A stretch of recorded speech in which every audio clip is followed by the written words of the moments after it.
यहाँ पर question number 1 है, एंडीज इजिप्ट मच्छर से निम्नलिखित में से कौन से वायरल रोग संचरित होते हैं। और यहाँ पर आपको 5 रोगों के नाम दिए गए हैं। तो यहाँ पर बात हो रहा है इंडीज इजिप्ट मच्छर से फैलने वाले रोगों के बारे में।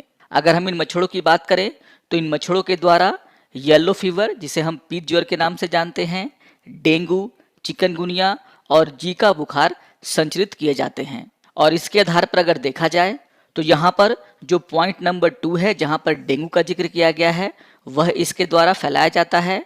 उसी तरीके से पॉइंट नंबर 3, जहाँ पर जीका बुखार का जिक्र है, उसे भी इनके द्वारा फैलाया जाता है।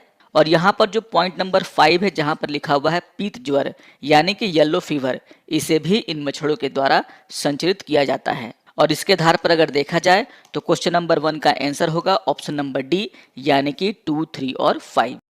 अगला प्रश्न आपके समक्ष है, भारतीय भूवैज्ञानिक सर्वेक्षण के संदर्भ में निम्नलिखित कथनों पर विचार कीजिए। इसका मुख्यालय मुंबई में है। यह खान मंत्रालय का एक संलग्न कार्यालय है। भारतीय भूवैज्ञानिक सर्वेक्षण भारतीय क्षेत्र में गिरने या पाए वाले सभी उल्कापिंडों का एकमात्र संरक्षक है। आपको बताना है कौन सा कथन सही है अथवा है। केवल 1 और 2, केवल 2 और 3, केवल 1 और 3 कि 1, 2 और 3। तो भारतीय भूवैज्ञानिक सर्वेक्षण, जिसे अंग्रेजी में geological survey of India GSI के रूप में जाना जाता है, इसकी स्थापना मूल रूप से 1851 में रेलवे के लिए कोयला भंडार खोजने के लिए की गई थी। हालांकि इन वर्षों में यह न केवल जियोलॉजी यानी भूविज्ञान की एक महत्वपूर्ण जानकारी के भंडार वाले केंद्र के रूप में विकसित हुआ है, अपितु इसने अंतरराष्ट्रीय ख्याति भी प्राप्त की है।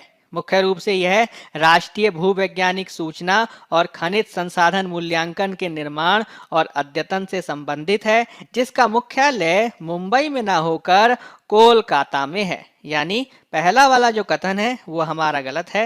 हालांकि यह खान मंत्रालय का एक संलग्न कार्यालय है और भारतीय क्षेत्र में जो भी उल्कापिंड गिरते हैं अथवा पाए जाते हैं, उनके एकमात्र संरक्षक के रूप में यह कार्य करता है। यानी दूसरा और तीसरा कथन हमारा सही है और इस रूप में हमारा उत्तर हो जाएगा बी।